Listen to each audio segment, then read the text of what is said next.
পাঁচটি কারণ ধোনিদের মাঠে হায়দ্রাবাদকে হারিয়ে কিভাবে চ্যাম্পিয়ন হলো কেকেআর। তৃতীয়বারের জন্য আইপিএল চ্যাম্পিয়ন হয়েছে কলকাতা নাইট রাইডার্স। সানরাইজার্স হায়দ্রাবাদকে হারিয়ে জিতেছে তারা। প্রথমে ব্যাট করে 18.3 ওভারে 113 রানে অল আউট হয়ে যায় হায়দ্রাবাদ। রান তারা করতে নেমে 10.3 ওভারে 8 উইকেটে ম্যাচ জিতে যায় কলকাতা। চেন্নাইয়ের মাঠে কেকেআরের চ্যাম্পিয়ন হওয়ার নেপথ্যের পাঁচটি কারণ কী কী? প্রথমত, স্টার্কের প্রথম স্পেল। প্রথম কোয়ালিফায়ারের মতো ফাইনালেও প্রথম স্পেলে আগুন ঝরালেন স্টার্ক। প্রথম ওভারেই অভিষেক শর্মাকে আউট করেন তিনি। পরের ওভারে আউট করলেন রাহুল ত্রিপাঠীকে। প্রথম স্পেলে 3 ওভারে 14 রান দিয়ে 2 উইকেট নেন স্টার্ক। তাতেই কেকেআরের জয়ের ভিত তৈরি হয়ে যায়। দ্বিতীয়ত, রাসেলের বোলিং। স্টার্ক শুরুটা করলে শেষটা করেন আন্দ্রে রাসেল। বল করতে এসে প্রথম ওভারেই অ্যাডেন মার্করামকে আউট করেন তিনি। পরের ওভারে আউট করলেন আব্দুল সামাদকে। শেষ করেন প্যাট কামিন্সের উইকেট দিয়ে।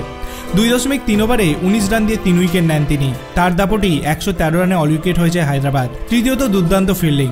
গোটা ম্যাচ জুড়ে খুব ভালো ফিল্ডিং করলেন কেকেআরের ক্রিকেটাররা। 30 গজ বৃত্তের ভিতরেই হোক বা বাউন্ডারিতে, সব জায়গাতে রান বাজারেন ফিল্ডাররা। ভালো ক্যাচ ধরেন তারা। ভালো ফিল্ডিংয়ে চাপে পড়ে যায় হায়দ্রাবাদ। চতুর্থত, শ্রেয়াসের অধিনায়কত্ব। আরও একটি ম্যাচে দুর্দান্ত অধিনায়কত্ব করলেন শ্রেয়াস। টস হারা ছাড়া কিছু ভুল করেননি তিনি। পেসাররা ভালো বল করছেন দেখে দলের সবথেকে ভালো বোলার বরুণ চক্রবর্তীকে মাত্র 2 ওভার বল করান শ্রেয়াস। তিনি দেখিয়ে দিয়েছেন সিদ্ধান্ত নেওয়ার সময় নাম নয়, কাজের ওপর গুরুত্ব দিয়েছেন তিনি। পঞ্চমত, ভেঙ্কটেশের ব্যাটিং। 114 রান তাড়া করতে নেমে দ্বিতীয় ওভারে আউট হয়ে গিয়েছিল সুনীল নারিন।